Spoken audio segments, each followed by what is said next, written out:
The best book to read is the Bible. The best book to read is the Bible.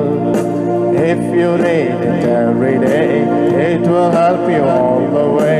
Oh, the best book to read is the Bible. Dear brothers and sisters in the Lord, ప్రభునందు ప్రియమైన సహోదరి సహోదరులారా, today's verse for our meditation is taken from the book of Jeremiah, first chapter, verse 9. నేటి దినం మన ధ్యానం కొరకు ఇర్మియా గ్రంథం 1వ అధ్యాయము 9వ వచనం నుండి తీసుకొనబడింది. Behold, I have put my words in thy mouth. ఇదిగో నేను నీ నోట నా మాటలు ఉంచి ఉన్నాను.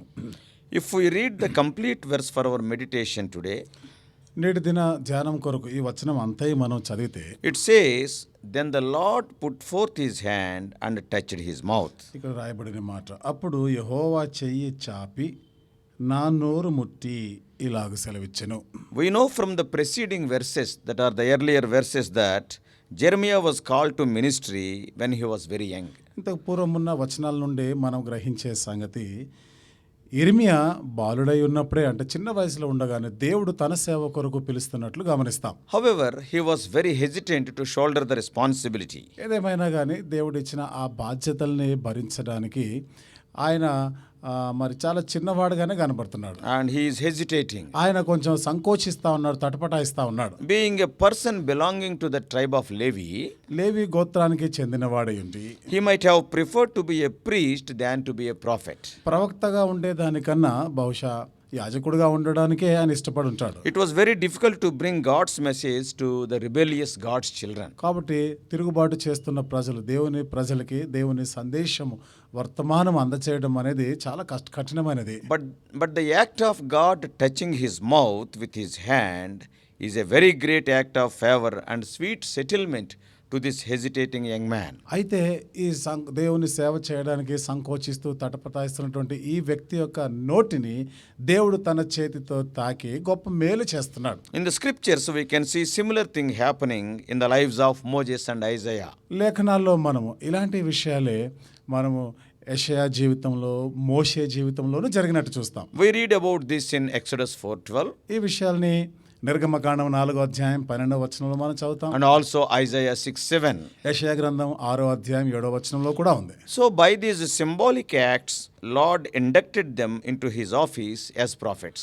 కాబట్టి ఇలాంటి సాదృశ్యమైనటువంటి ఈ విషయాలను బట్టి దేవుడు తన యొక్క పనిని చేయడానికి వారిని నియమించుకుంటున్నాడు. And through this experience, God was suggesting to Jeremiah that his mouth was now sanctified for the Lord's use and service. కాబట్టి ఈ యొక్క అనుభవం ద్వారా దేవుడు తన సేవ చేయడానికి కొరకై తన నోటిని ముడుతూ తనని పవిత్రపరుస్తున్నట్టు చూస్తాం. And also the Lord indirectly is telling, what he speaks should not be his own words, but the words of the Lord. పరోక్షంగా దేవుడు ఏమంటాడంటే, తను మాట్లాడవలసింది తన సొంత మాటలు కాదు, దేవుని మాటలనే వాళ్ళకి తెలియపరచాలి. When we see all the ages, మనం ఈ యుగాలు తరాలన్నీ మనం గమనిస్తే, the instruments used for divine purpose have not been those that man would have selected. మరి దైవికమైన ఉద్దేశాలు నెరవేర్చడానికి ఏవైతే ఎన్నుకోబడ్డాయో మానవుని ద్వారా ఎన్నుకోబడినటువంటి సాధనాలు కావు. Man will not select such people. అలాంటి వారిని మనుష్యుడు ఎన్నుకోవడం కాదు. But the all-knowing God, అయితే సమస్తము ఎరిగినటువంటి అనంత జ్ఞాని అయిన and the దేవుడు, Almighty God knows well about our special qualifications in our lives, which are best fit for his use. సర్వశక్తుడైనటువంటి దేవుడు తనకి మనము సరిగ్గా చేయగలిగినటువంటి ఆ పని కొరకై తానే ఎన్నుకుంటాడు.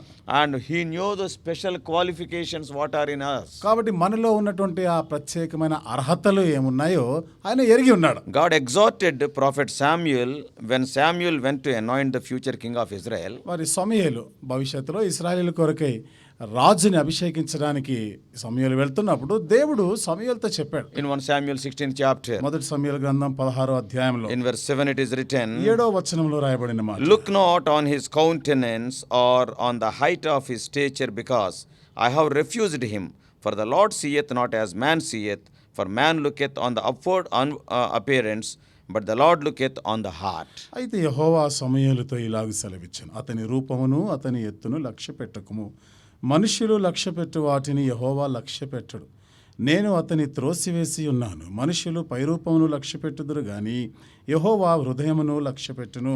Heaven's principles of selection for a specific ministry are totally different from the worldly interviews. నిర్దిష్టమైన పని కొరకై మరి పరలోకము ఎన్నుకునేటువంటి విషయంతో పోల్చుకుంటే లోక సంబంధమైన ఎన్నిక విధానం పూర్తిగా వేరుగా ఉంటుంది. God's principles are different. దైవికమైనటువంటి నియమాలన్నీ కూడా వేరుగా ఉంటాయి. When we see any calling or commissioning of God, చూడండి, దేవుని యొక్క పిలుపు లేదా దేవుడు పని అప్పగించే విషయంలో మనం ఏదైనా చూసినప్పుడు it surprises us. అది మనల్ని ఎంతో ఆశ్చర్యపరుస్తుంది. But the beautiful mystery is ఇక్కడ ఉన్నటువంటి ఎంతో చక్కని మర్మం ఏమిటిదంటే that much of those who were selected by God were successful in the mission. కాబట్టి దేవుని చేత ఎన్నుకోబడిన వారు వారికి అప్పగించబడిన పనిలో వాళ్ళు సఫలులేరు. And in the case of Jeremiah we see, మరి ఇర్మియా విషయంలో మనం చూస్తే firstly, మొదటిదిగా he was young. అతడు బాలుడు.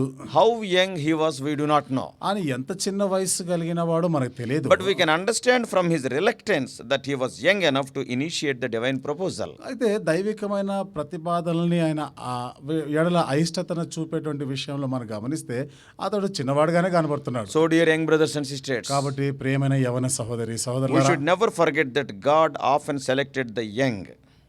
దేవుడు తరచుగా చిన్నవారిని యవనస్తుల్ని ఎన్నుకుంటాడు అనే సత్యాన్ని మర్చిపోవద్దు. Not only that, for posts of great service and to fulfill divine needs. అంతేకాకుండా మరి గొప్ప సేవ చేయడానికి దైవికమైనటువంటి అవసరాలు తీర్చే విషయంలో కూడా. There are so many notable examples in the Bible. కాబట్టి బైబిల్ గ్రంథంలో ఇట్లా గుర్తించదగినవి అనేకమైన ఉదాహరణలు ఉన్నాయి. Samuel is there, సమూయేలు ఉన్నాడు, Joseph and David, యోసేపు, దావీదులు, Daniel, John the Baptist, దానియేలు, బాప్తీసమిచ్చి యోహాను, Timothy, తిమోతి ఉన్నాడు, Esther and Ruth, Esther, Ruth లాంటి and even Mary, మరియా కూడా. and the list goes on. ఇక ఆ విధంగా ఈ జాబితా కొనసాగుతుంది. When God calls you, you need not see your age.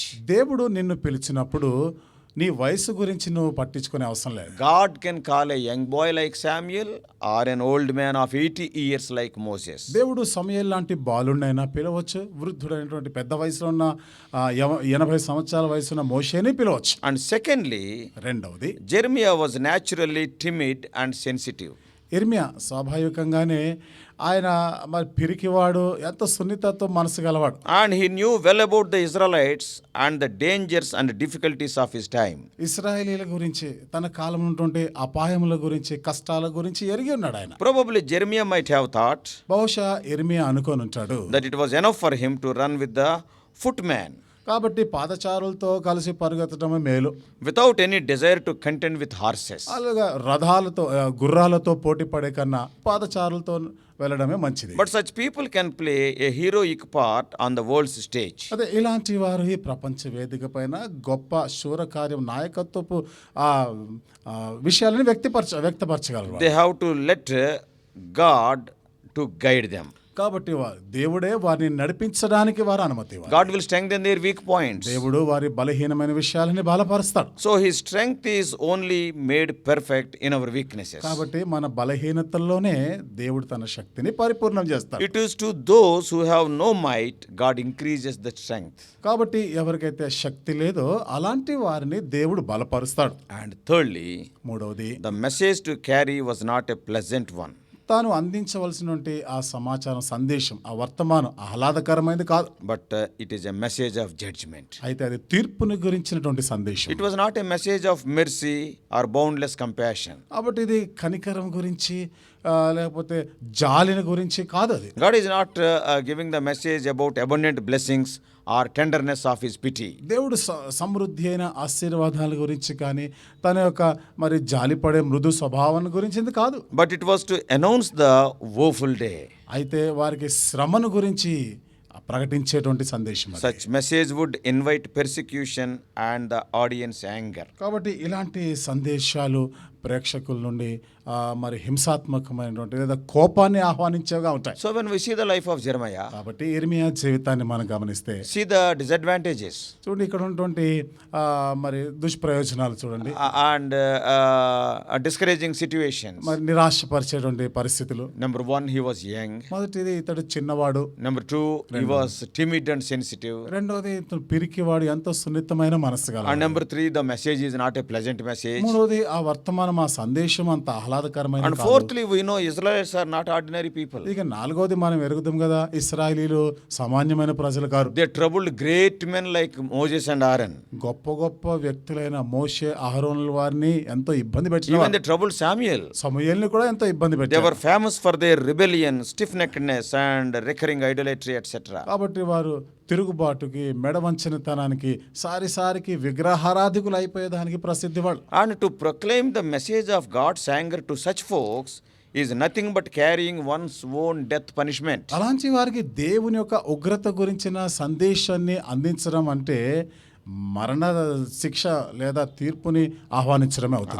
And fifthly, ఐదోది, as mentioned before, Jeremiah was a Levite. మరి ముందుగా తెలియపరిచినట్టు ఇర్మియా లేవీయుడు. He might be dreaming about a safe and relaxed indoor Levitical ministry. కాబట్టి లోపలే ఉండి చేసేటువంటి ఈ లేవీయులు చేసే ఈ పరిచర్యకు ఎంత ఇష్టపడి ఉంటాడు. A prophet's office is always dangerous. ఎందుకనగా ఈ ప్రవక్త చేసే పని ఎప్పుడు కూడా ఎంతో ప్రమాదకరమైంది. He has to go out into the midst of the people and announce the unpleasant messages. ఎందుకని ఒక ప్రవక్త అయితే ప్రజల్లోనికి వెళ్ళాలి, వాళ్ళకి ఇష్టం కానీ నచ్చనిటువంటి ఆ సందేశాన్ని వారికి తెలియపరచాలి. Most people in Jeremiah's shoes would have inclined towards living the life of a priest. కాబట్టి ఆ కాలంలో ఇర్మియాతో ఉన్నటువంటి ఆ సమయంలో People who are like in the position of Jeremiah. ఇర్మియా లాంటి స్థానంలో ఉన్నవారు కూడా ఎక్కువగా మరి యాజకుడుగా ఉండేటువంటి పదవికే మొగ్గు చూపారు. That is another disadvantage. కాబట్టి ఇది అతనిలో ఉన్నటువంటి మరొక దుష్ప్రయోజనం అని చెప్పుకోవచ్చు. And sixthly, ఆరవది, and Jeremiah was conscious of his deficiency in speech.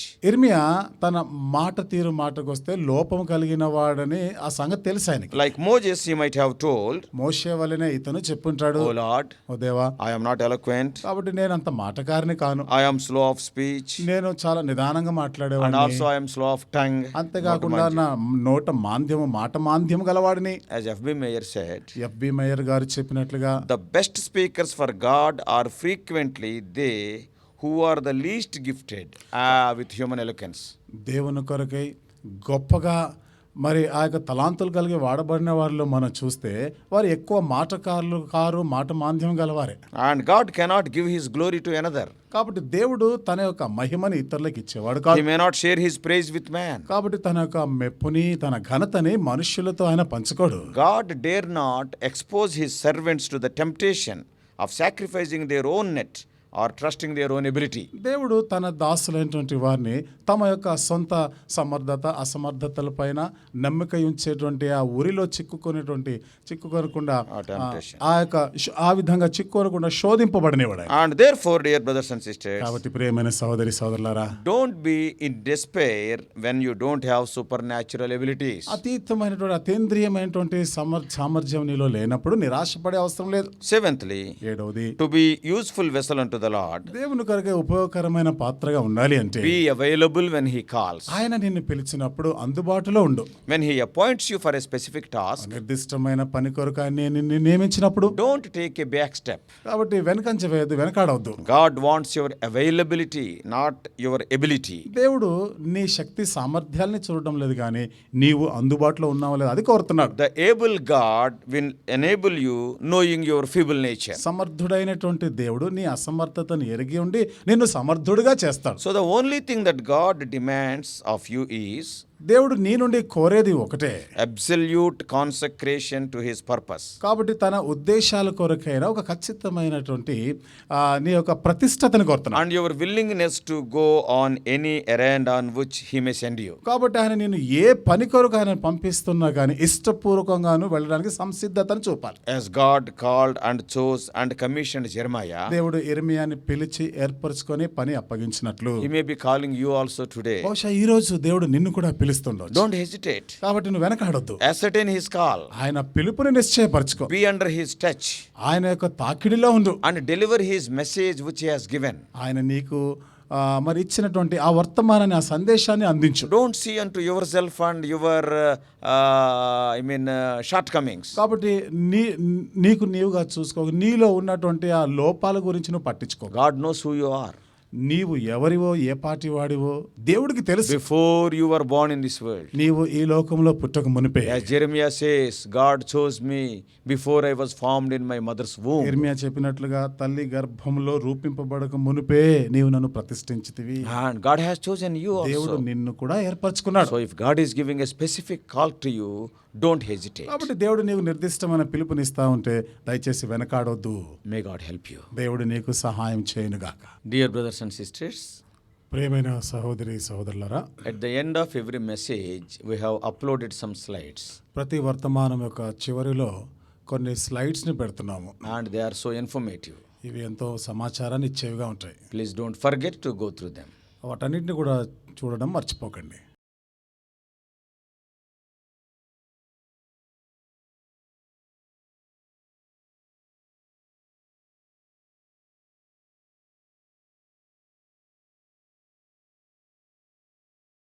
God bless you all. Please subscribe for more spiritual messages on YouTube channel John Victor Hebron.